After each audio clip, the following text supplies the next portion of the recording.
Well, good evening, folks. It is great to see everybody here. Um,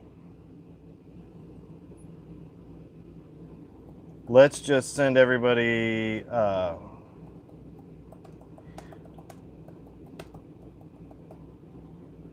the new stream. All right, so I want to thank everybody for coming and hanging out. My name is Dylan. This is Dylan Talks Tone. If you're new to our channel, we're a guitar channel. We talk all about guitar tone, guitar tech, and I'm already going against some of the things that I was going to talk to you about tonight, so we'll just switch that up just a little bit.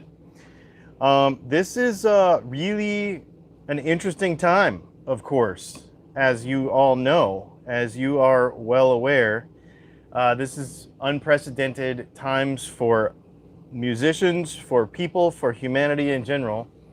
And as a music creator, as somebody who helps people with music and creating music and gear and all that sort of stuff, one of the things I want to do, and I don't know if you all know this or not, but the other business that I have with my wife, and this is not to plug my business. We're not going to plug anything. This is all community outreach and help tonight. There's no plugging of anything. This is no commercial benefit, okay?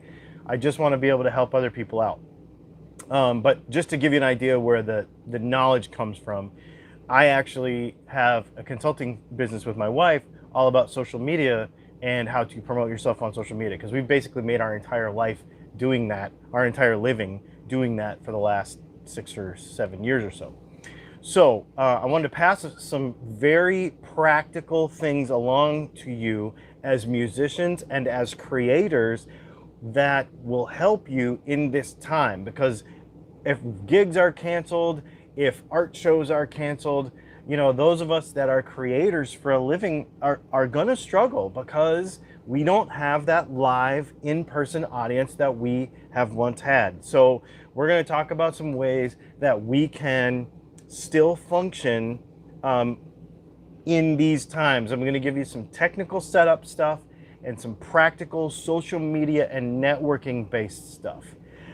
Before we get into that though, and I'm actually drinking water today, there's no scotch or no coffee or anything, just water today. So one of the things that I want to kind of stress here before we get to chatting is that by talking about this and how to try to make a living and how to continue, because we're worried about where our income's going to come from as creators, as musicians, as artists. I also don't want to minimize the seriousness of what's going on. Obviously, I'm not a doomsday guy, but I'm also not like a naysayer guy. You know, I try to be pretty objective and try to be smart, and you know, we're doing our part to fight against the spread of this thing and everything. But I do want to say that if you have been personally affected by what's going on in the world right now, my heart goes out to you. I feel for you. I don't know what it's like. I'm not going to say I know how you feel, because I don't. But I'm thinking about you. I just want you to know that, whether you know you're suffering or you know somebody that's suffering from what's going on. I just wanted to say that, because that's a lot more important than trying to make a living. You know, right? Like, our family's health and what we do with our family is much more important than making a living. And by making this video, I did not want to minimize the importance of that. Okay, so I just wanted to say that before we start talking about, okay, how do we keep music alive? You know what I mean? I didn't really want to cheapen that, because it can happen to anyone apparently, and I feel for those that are dealing with it in various ways, or who maybe even have lost loved ones at this point. That being said, if you are new to the Dylan Talks Tone community, say hello in the comments, say hello in the chat. We are very, very, very, and for those of you, I see some of you that are in the chat that are part of this community and have been for a long time.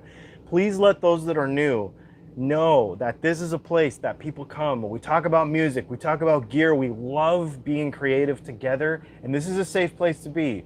Like, you know, so make sure that you say hello, check in. What country are you from? We have a global audience. And so I just want to make everybody feel as welcome as possible. And if you're new to the channel, stick around.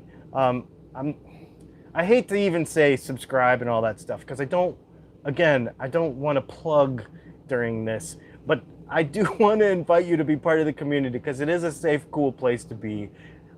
Most everybody's really nice, and we try to keep on top of that. So, and even in this time of ridiculous and sad and all of the things that go along with it, there are people smiling in the comment section, and there are people being creative on Dylan Talks Tone. So I invite you to be a part of it, okay? So let's talk about that sense of community that I work so hard to build here is what's really important in this time as musicians and creators. Now, we're going to talk about gear. We're going to talk about how to make yourself sound better on YouTube and on Facebook and on Instagram, okay? But I want to help you understand the technique and the concept of social media marketing, because as musicians, a lot of people have not used it a whole lot, or maybe used it as effectively as they possibly could, and now we're like forced to like catch up, right? So let's talk about this. The biggest thing that you want to worry about right now is your audience and the amount of people that you reach from wherever you are. Because chances are, wherever you are in the world right now, you're not going to go to your gig tonight and play in front of 50, 100, 5,000, 10,000 people. You're probably not going to be there. The risk with not being there, not only is the revenue being lost because you're not playing, but it's also losing contact with the audience that you have worked so hard to build, right? Because in stressful times especially, their favorite band might not be the thing that they're so concerned about right now, or their second or third or their fourth favorite band, that they might not be concerned. So what's very important for you as a creator of any kind is to stay relevant to your audience and continue communicating with them. Okay, that's real important to do during these times. And so what I would say to you is make sure that on your favorite social media platforms, Instagram, Facebook, Snapchat, YouTube, TikTok, whatever it is, make sure that you are communicating with your audience on a daily basis. Now, that doesn't mean that you have to get your guitar and get your band and get everybody set up every day and play music, because that might not be practical. And in fact, in this time of concern, it's possible that it might be overdoing it a little bit to like stream every day and like, you know, ram music down people's throats all the time, right? Because we might not always be in the mood for it. However, showing concern for your fellow man, showing concern for those that are your audience, communicating with them, possibly having some FAQs or some Q&As, building relationships with people on an individual basis through social media is something that can be very powerful. Because remember that in stressful times especially, people are looking for outlets. People are looking for a way to kind of decompress at the end of the day. It might not always just be looking at a live stream of music, but it might be, hey, I wonder, you know, I'll give you an example. I talk about guitar stuff all the time, right? But one of the things that people are interested in about what I do, besides guitar stuff, is that I eat a plant-based diet, for example, or that we live in a motorhome now, or like anything that's not related to your music that people would be interested in, to get to know you as a person, to continue to grow that relationship even when you're not playing music for them or creating YouTube videos or painting art or whatever creative or service industry. This actually could apply to a lot of many different things. Even if you're a plumber or an electrician, continue developing those relationships as friends. Show fellow feeling and concern for the people that you interact with. The same people that you interact with in person, interact with them the same way online. And the reason I say it that way is because Many people are different people. Well, we could get into a lot of psychology here, but the bottom line is you're probably an amazing person. Be that same amazing person online. Be very concerned about the type of content that you share online during times like this. Your daily activity on all of these social media platforms should be related to you sharing your message of positivity, your art, your what you're building, the community that you're building. I see a lot of people, through no fault of their own, it's just life, it's how it happens, who allow themselves to get sucked into sharing news stories and other negativity. Don't chomp ice online. Sorry. But focus on sharing the positive message that you always share.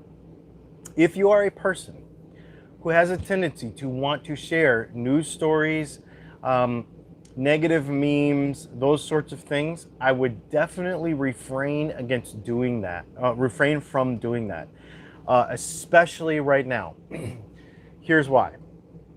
Not only does it not contribute to the positive message that we all need to be building right now, okay? But one of the other things that it does is the algorithms don't like it. Now, there are a lot of people, and we could get into super technical stuff, and this is not the place to do that right now. There's a lot of people that will say Facebook is trying to tamp down something about, what's going on right now. They're trying to tamp down the news. That's not exactly true. Here's what's happening with the Facebook algorithm and YouTube algorithm. YouTube actually did a video on this the other day. They're concerned that the message that comes out around this time is positive to the human psyche, number one, where possible. Number two is educated conclusions when you say stuff online instead of just sharing stuff that you just think you saw. And number three, that people are not making videos and content purely to capitalize on something bad going on in the world. Those three things together you should definitely avoid when you're online right now. If you say, man, I even hate to say the words in videos, like I don't want to be that self-promoting, like I don't want to do that. Like, whatever it is, this thing, bad news in the world, how to blah, blah, blah, right? Like you don't want to do that because YouTube will actually flag those when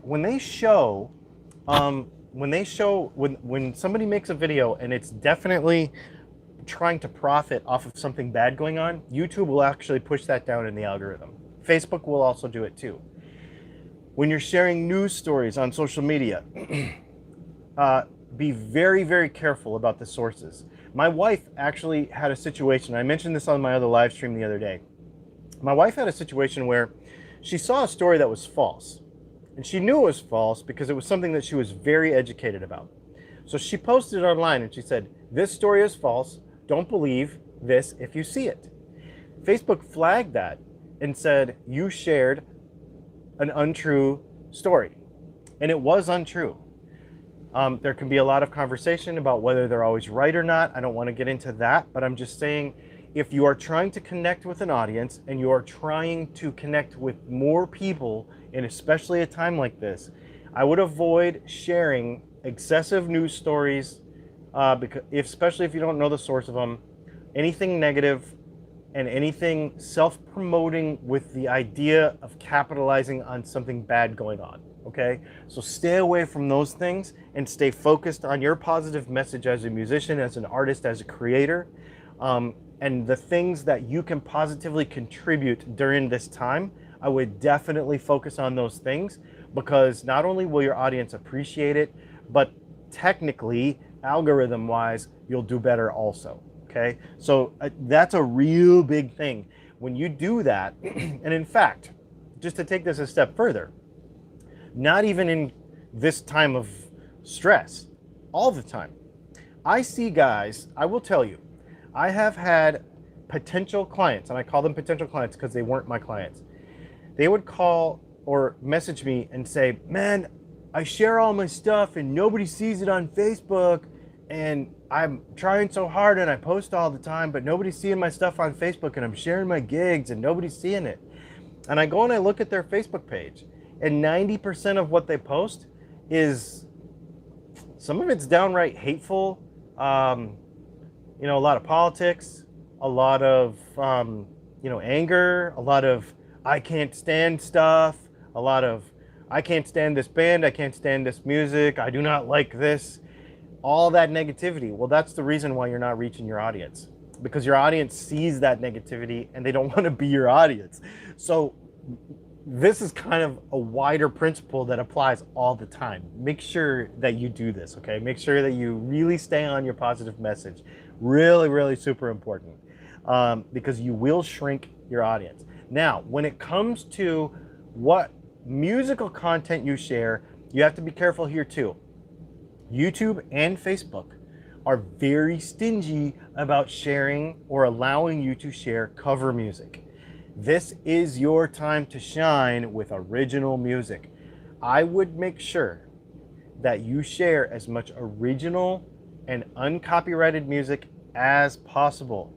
If you just get on there and play Allman Brother covers and Led Zeppelin covers and pop covers and stuff that is recognizable by artificial intelligence algorithms, because they are very, very, very, very, very, very, very smart, especially on YouTube, okay?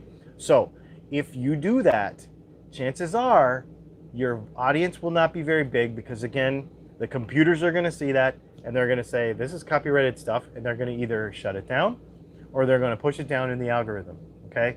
So don't view that as a negative thing.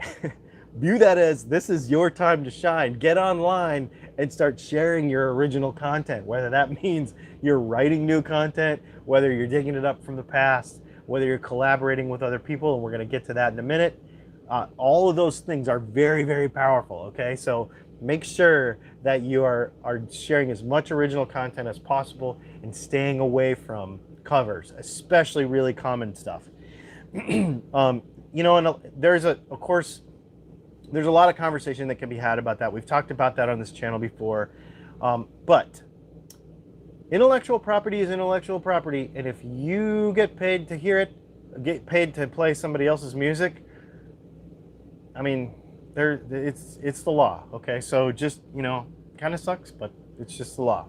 So it sucks with respect to how it applies to music. Let me just say that. Okay, the other thing is, this is a really good time to collaborate with other creators. And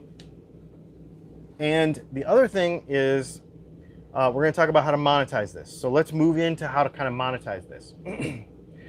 I've got a few friends actually, who literally have been streaming more than once this week, like on a gig night that they would normally have. So on your normally scheduled gig nights, let's say you play on Thursday nights at the local whatever.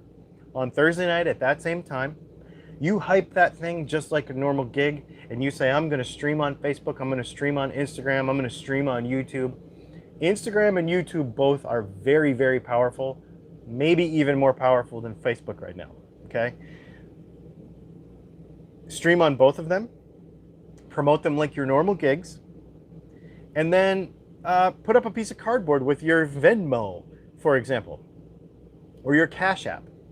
You know, my Venmo is Dylan-McCurchie, and I would just put that up, and I would just say, if you would like to tip the performer tonight, if you would like to quote unquote buy me a shot, if you would like to whatever, you can just go right here.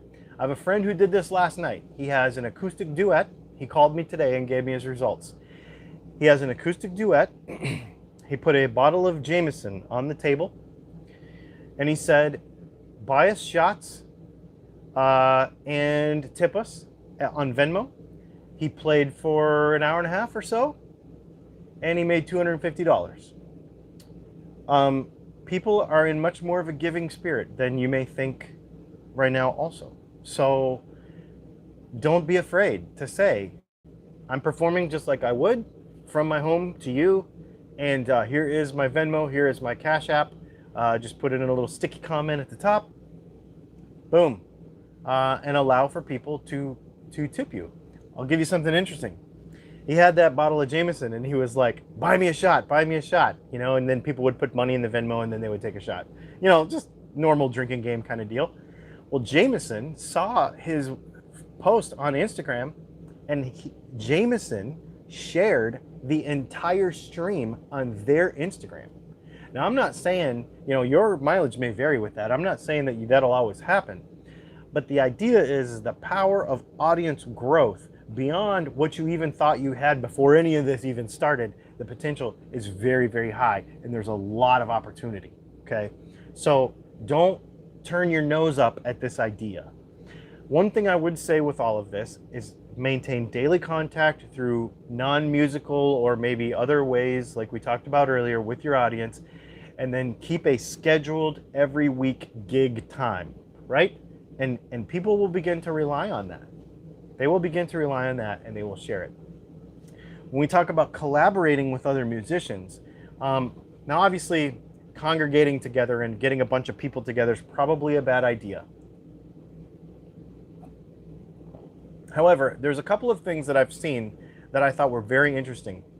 One is in a town not far from here, what they did was they got, and this might be an idea for you in the town where you live, they got together all the musicians, or a lot of musicians, and they started a Facebook page, and they made each one of the performing musicians an admin or a contributor to that page.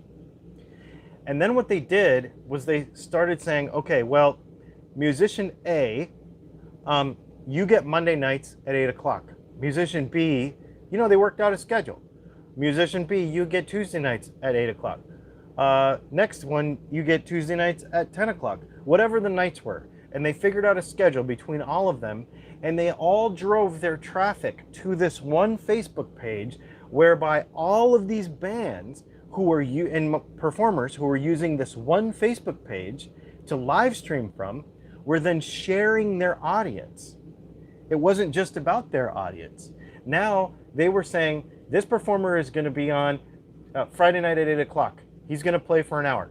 Then after that, at 9 o'clock, this next audience, this next band is going to play. And then what they would do is when they started their stream, they would just put up their Venmo or their Cash App or whatever, and they would say, if you would like to tip me, here is my Venmo, here is my Cash App. As an audience, then I could sit at home on a Friday night and see 5, 6, 7, however many they schedule streams on that one Facebook page, and then I get to discover new music. We get to cross audiences and we get to cooperate. This is not a competition, and I know a lot of there can be a lot of competitive feelings between musical acts in certain towns and places because maybe you only have so many stages, right? But remember, in a situation like this, not only are we trying to be positive for the entire collective, but this is a completely new opportunity. I would view this for this time period as a completely new opportunity to reach new audience using tools like this. Absolutely super, super powerful. And that's something I'd not thought of, was that one Facebook page, everybody's a contributor, you know, each of the performers, or maybe you have to vet them, however you want to do that. But each of them is a contributor, and they each get to stream to the Facebook page. So super cool. Okay, so let's talk about technical stuff, okay? I'm talking to you right now on my cell phone. That's all I'm using, okay? And I have plugged into the bottom of it. Let me see. My wife is actually texting me right now. She'll have to wait. This right here. This is a wireless transmitter that goes to a wireless microphone that is a lavalier. I can actually pair up to 8 of these to the same thing. So if you have a few people playing, or if you have a couple of acoustic people playing. I'll put links, I think links in the description for all this stuff. What I would be concerned with more than anything is make sure that you're in a room. We're going to talk about kind of technical to make this sound, because I've heard some really bad ones and seen some really bad ones. I would make sure that you, oh my gosh. I would make sure that you have a situation that's well lit, that focuses on the musician. Now, there's a couple of things you don't want to do. One is you don't want to have the camera down here like this and just have your guitar. People want to see your face. I know you care about your guitar, but they don't care about your guitar. They want to see your face. So frame it back nice like this, right? Maybe a little bit more headroom, probably a little bit something like that. Frame it back so where you fit in there. If the whole guitar doesn't fit in there, that does not matter. They want to see you. They don't care about your guitar, okay? Just, that's a hard thing for us as guitar players to grasp, but they don't care about it. They want to hear the song, and they want to hear songs that they like you to sing. They don't care what guitar you're playing. The other thing is we want to make sure that the lighting is correct, and I'm going to show you wrong lighting. We don't want to have backlighting like this, like where I've got sun coming in behind me, and see I've got all these flares, and if there's a streak going across because maybe the lens is a little smeared or something like that, you want to avoid all of that. So what you really want to have is you want to have nice clean light coming in from, mine's coming in from this side, from the window. Soft light is the best. So windows are the best, actually. If you could sit close, the window is right there. So I'm literally about a foot away from the window. It's well lit. I didn't have a whole lot of choice today, just the way things were, because I can't make it dark in here during the day, really. So keep that in mind. Lighting is good. Now, audio.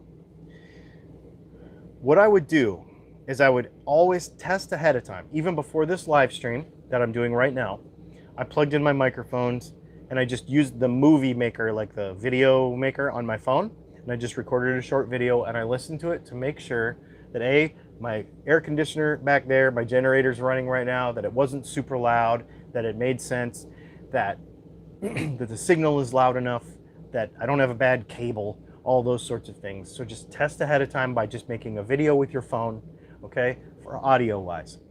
This will also help you when you have like two musicians, for example, who are sitting next to each other with guitars.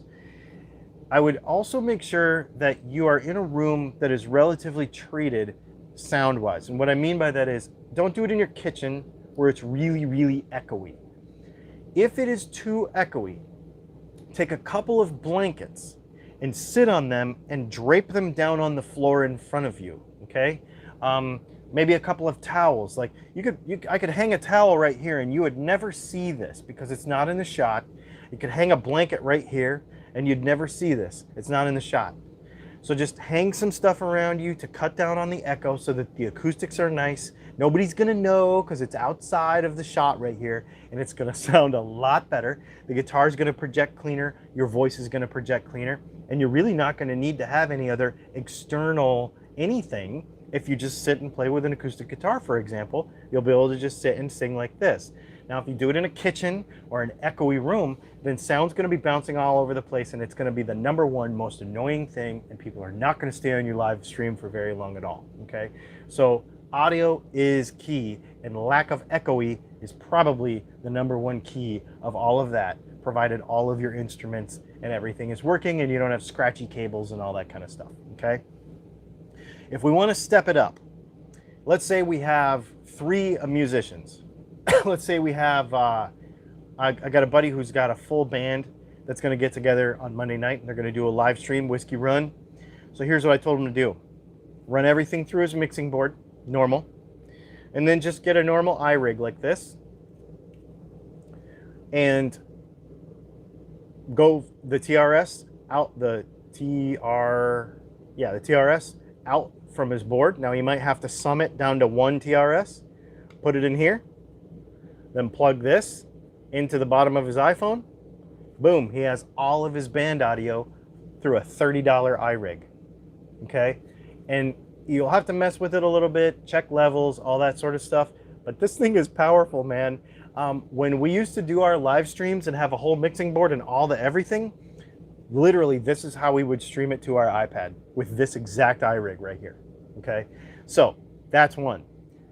If you want to go even a step higher than that, and we're starting to go 4K and we're starting to get super, then you can get like this Elgato Camlink 4K. You can hook this up to, you know, is my, oh, my big camera's not sitting over there, is it? Okay, so you know my big camera that I always shoot all my normal YouTube videos on? This makes it to where you can hook this up to a computer, like my big computer over there, but you have to have a big video card. It's like a gaming setup for streaming.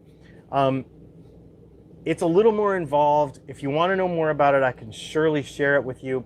I used to use it when I had really, really fast internet. I do not have really, really fast internet anymore. So I literally go with a cell phone. I'm telling you, for 40 bucks, this dude right here, a whole mixing board, summed down to a TRS, stick it in here, play with your levels, plug it into your phone, boom, now you're streaming and you got your full band, okay? Not super complicated. I would keep it simple. I also think that the simplicity is powerful for your audience. You know, if you look on YouTube right now, Jimmy Fallon, Trevor Noah, like all these guys that have these big high production nighttime shows are literally sitting at home and streaming. And their audience is loving it. They want to see you. They want to know who you are. They want to see the real you, and they don't want to lose connection with you as a musician while you're not playing live. That's what I would focus on. Don't overthink it, okay? Those are the things I would say. That's pretty much all I had. What I'm going to do is go through these comments really quick and just make sure that we don't have anything that you might ask. Man, all over the world. Austria. I'm going to be in Florida next week. Not that I want to see you or anything. I'm just telling you I'm going to be in Florida. Amsterdam. You're a favorite guy. I love your channel. Thanks, dude. The Struts have been doing this on Instagram and their individual pages. Yeah, man. Exactly. Okay, here's the other thing. I would encourage you, feel free. Please feel free. Even after this video is over, put your band name in the comments. If you're going to do a live stream, feel free to share it in the comments, man. We would love to see it. I don't care where you are in the world. Like, let's just support each other. I'm just going to say that right now. Let's just support each other. Why not go get a real job? What is the fun in that? Here's the thing, though. Even if you have a real job, if you don't have a real job, if you do have a real job, if you're just doing this for fun, you still don't want to lose connection with your audience, right? That's the thing. Oh, let's see. I think we're good, y'all. Awesome. Thanks so much, everybody, for hanging out for a few minutes and watching and listening. I hope this helps, and I hope it makes it to where we can be a positive drive in the world and on social media and on Facebook and on Instagram and YouTube and all over the place, and do our job as musicians, as entertainers, as content creators, to give people a place to go at the end of the day when they're stressing out about some other stuff. You know what I mean? And when this is all over and we can resume what a normal life will be like then, because obviously we don't know what that means, take some of these principles and carry them with you. As far as sharing positive messages on social media, as far as not losing contact with your audience on the days that you're not playing music. These are all things that we can apply all the time. So that's it, man. Thanks so much. You guys have been awesome. I appreciate it. You have a good weekend, and keep in touch with us. We have a new show coming out on Monday about Floyd Rose adjustment, because everybody hates Floyd Roses if they don't know how to work on them. So we've got a video coming about that. And the next time I see you, I'll probably be in Florida. Thanks for hanging out, and I appreciate it. I appreciate all of you. Please try to stay healthy. Try to do the things that everybody tells us to do right now, because we're just helping each other out at this point. You know what I mean? So thanks so much. You guys are awesome. And we will talk to you all very, very soon.